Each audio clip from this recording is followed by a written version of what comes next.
All right. Happy Friday, everybody. How is everybody doing today? I'm excited to see everybody again.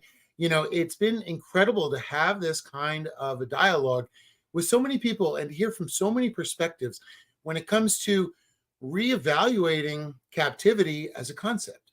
Now, the reason that first of all, today, or depending on where you are in the world, we wanted to talk about night houses. Now, the first thing to think about in the concept of a zoo is that you see them on display. Now, if you go to a zoo, they generally have multiple, say, gorilla troops, and they even have like little replaceable signs. And those replaceable signs are this troop is on display right now. Now, that troop may be there for 3 hours, 4 hours. They may rotate them, but that is the spacious public-facing aspect of the zoo, which is created by architects. They're actually architectural firms that specialize in creating zoo displays. And they are based on mostly trying to give the audience the best view possible at the safest way possible. So it's a very interesting thing. It's an entire thing of design. So here we go. Hey, Stacy, it's nice to see you. Thanks for joining. And hi there. Hi, Jay Lillian. Nice to see you. Custom Pet Candles. Thank you for joining us. And thank you for joining us for this topic because it's so important. Everybody thinks of the zoo as the public facing part of the zoo. And, we get a lot of emails asking us, why did, Harambe wasn't in a cage. Why did you put Harambe in a cage? Where is it? There's Harambe. Why did you put Harambe in a cage? That's not accurate. Harambe was in this beautiful display. And you can see that in the videos of Harambe. Harambe spent maybe 4 to 6 hours of his life in the display, and the rest of it was actually in a cage. Now, the cages are not necessarily called cages at zoos. They don't want to call it that. What they call them are night houses. Okay, so we have a very interesting clip that we wanted to join, and let's see, who else do we have here? Hi, Maxwell. Nice to see you. Thank you for joining. It's great to have you in on our talk today. Hi, Isabel. Thank you for joining us as well. It's great to have everybody talking about this. And what I would love to do now is show you guys a quick clip from the movie. I don't know if you all have seen the movie or not yet, but I wanted to show you a quick clip from the movie that talks about when Jeff McCurry, the photographer that got the viral image of Harambe, that made the world see Harambe, saw what was happening behind the zoo. A lot of things go on at the Cincinnati Zoo that you might not be aware of. Once a month would take us on behind the scenes tours. I just didn't know there was that many animals behind the scenes, and then to have that many animals back there, they need to be in rather small cages and just stacked on top of each other. And so that's where the birdhouse was, when I walked behind the scenes in a birdhouse and walking in a hallway that's made out of cages of birds on each side. And I was just really disappointed. I was like, I've never seen these birds before, so I know they're not getting out. Maybe they do, and I didn't know about it, but it just seemed to me like they were all in the cages for the rest of their life. So there we have it. Now, there is a fact about the Cincinnati Zoo in particular where they claim to have around 500 species or so. Very impressive zoological collection. They also have approximately 100 animals on display, species, I should say, versus the 500, which mean that the 400 are in these back rooms. Now, if they are sentient and they're large, they're in cages. If they are not, like let's say they are maybe a salamander or something, they're actually kept very often in very small confined Tupperware containers.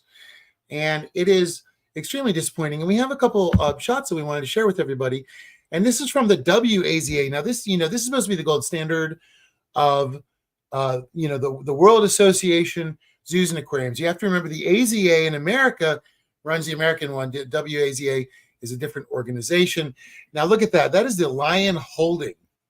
A lion goes in there when they are not in their display case.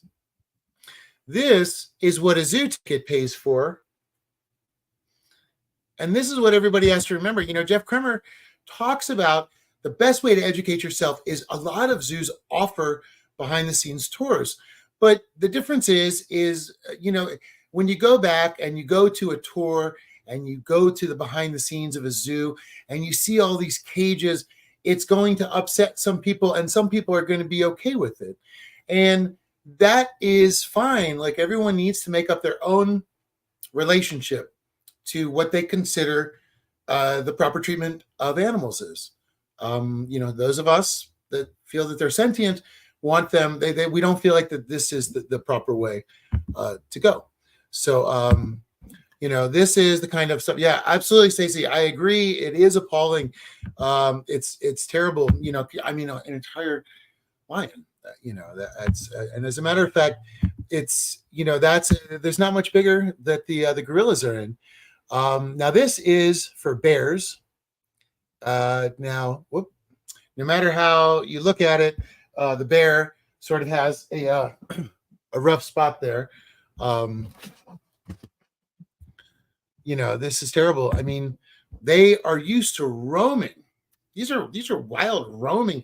I mean, the nature is not necessarily tied to specific areas. Many of these sentient beings that are in zoos naturally roam. Gorillas roam over 1 kilometer a day generally.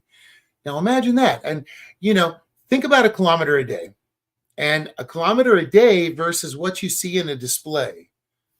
That's just the thing. So educate yourself, go behind the scenes, take a look at what is there. And then you'll find out what you can make up your own mind on, if you're comfortable continuing to support the zoo or continuing to support this version of how animals are. Now, here's the Dallas Zoo. Now, they have a great reputation. Now, these are indoor holding areas. Now, this, can be used for, say, medical treatments or in between, not always, where they're going to be overnight, but very often for transit. And sometimes they sleep there. But their movable sleeping crates not shown with bedding material are placed into each of the holding areas. So that is, no matter what you think about the zoo's public-facing work, we have to remember that this is where the animals live. This is what a zoo is. The zoo is not the display. It's never the display. And here we go. Look at this picture of a gorilla in a cage. They're not always on display. The zoo is very controlling over the images that do come out. So it's very rare for people to get behind the scenes and get caged material, but some people think it's still okay. Some of us are saying, no, we want to see this change. Now, this is the interesting aspect, because the people that think it's okay are proud of it. Like, the zoo was like, come on in, check this out. Look at this. Look at this little baby. Look at this little baby in a cage. And everyone applauds.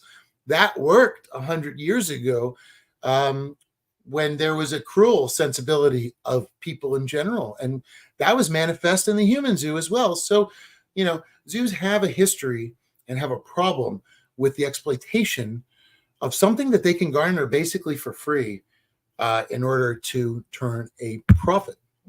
So that is a huge issue that's there. Knowing how much territory a lion covers in just one day on its life in its homeland, this is criminal. Absolutely. This is, it's crazy to us that this is the norm and this is what is allowed. So the horror of it is to know the truth of it, but the hope of it is to know the future of it, right? Because we all can change this. This is why we are getting together. This is why we're having Harambe Day on May 28th. Everybody, we want an online presence. We want to say that this is wrong. We don't agree with this. Look, it took an entire movement to change to cruelty-free makeup. There was an entire movement that created non-animal medical testing in ways that aren't cruel. There are not uncruel ways to educate ourselves as a species. Medicine has found it. Why can't zoos find it? We have to wonder. And zoocosis, absolutely, Maxwell. Thank you. And that is something that is covered in the movie.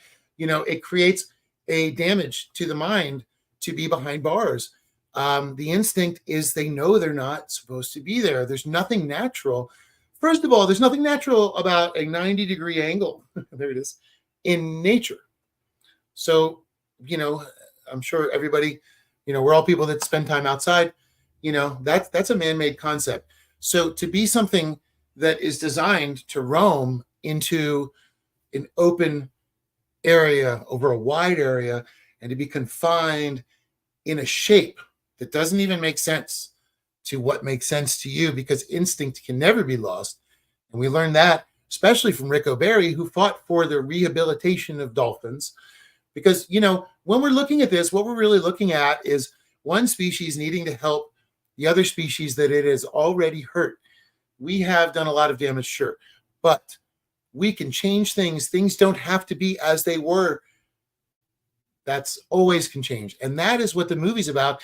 That is what Harambe Day is about. That is what these lives are about. We're excited to see this community of people that are speaking up, that want to see this change, because we as a unified group, and everybody remember, Harambe means unity.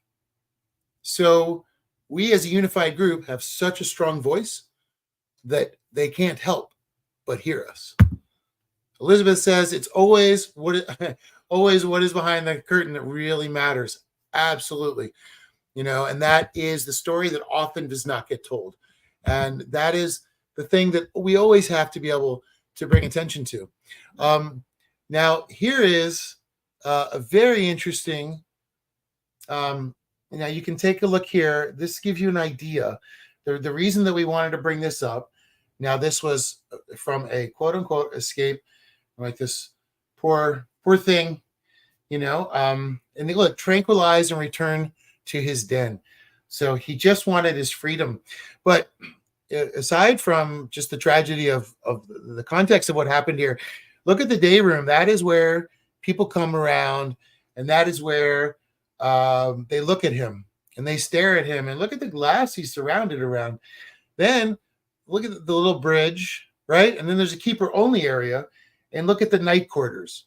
This is the really important part of this. Look at that little teeny spot. So when you see them in those areas, everybody must remember that there are night quarters, there are cages, there are weird angular places that don't have anything familiar at all, that these poor beings that were bred to be captive must live in and try to understand, and there's no way to understand it, because to understand it would mean there was something of it would make sense, and none of this makes sense. It's a cruelty that must end right away. And everybody wants that. Again, May 28th, everybody please join us online if you can. Harambe Day is very important. We want to bring attention to all the different aspects of the zoo that no longer make sense. And we think the Night House issue needs to be called out. It needs to be paid attention to.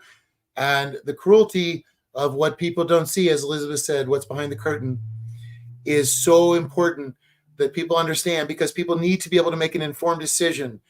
And we, if people decide after learning all this that they're still okay with it, that is their decision. But an informed and educated consumer, we are the change that can change everything. Before we talked in a show about how SeaWorld was brought down to its knees and had to make important changes because of people, because of awareness. That's all. Think about that. A multi-billion-dollar company is brought to its knees by awareness and love and passion. And that's what we have. Everybody has that for Harambe. Everybody has that for animals that are being exploited. And everybody wants that same hope for the future. And we can do the same thing with SeaWorld. Through awareness and talking to each other and hope and love, we can change everything in the future. So thank you for joining today, because, it's a really important topic. We really need to find a better path. And May 28th, Harambe Day, very excited. And as Elizabeth says, when we know better, we do better. And that's very exciting to be part of a community that feels that way. It's an honor to always be able to see everybody here, So thank you everybody for joining. We're going to keep talking about these topics every day, and we're going to keep everybody updated. And we're going to look at different aspects of the zoo. Like I said, does it hold up in modern times? Let's challenge these old concepts to modern times. So thank you again for joining. Please leave your comments below if you've ever had a behind the scenes zoo visit, or if you have any thoughts about it, or what you think about the displays even. We have to remember real quick on the other end of things that, we learned from Ian Redmond that they have hot wires. So on display, the animals do not climb up the trees. Now we have to remember gorillas climb trees. They live in trees. They sleep in trees. Have you ever seen a gorilla really, you don't think of them on the tree. You think of them on the ground of the zoo, because there's always a log that they're sitting on, all slumped over, shut off. So they can't touch the green. The green is active electricity, and they get shocked. That way, the green is designed in a display for the visitor and not for the animal's benefit. So it's all very deceptive. And that is one of the biggest problems. Absolutely, Stacy. Education is the key. We can change it as long as we can educate ourselves, educate our friends, and educate even strangers. And we're going to try to find innovative ways to keep Harambe's spirit moving forward and to keep this information out as best we can. So I hope everybody has a great rest of your day. Thank you again for joining. I cannot wait to see everybody tomorrow. We've got a very exciting couple shows coming up. So, all right, everybody, have a great day. See you soon.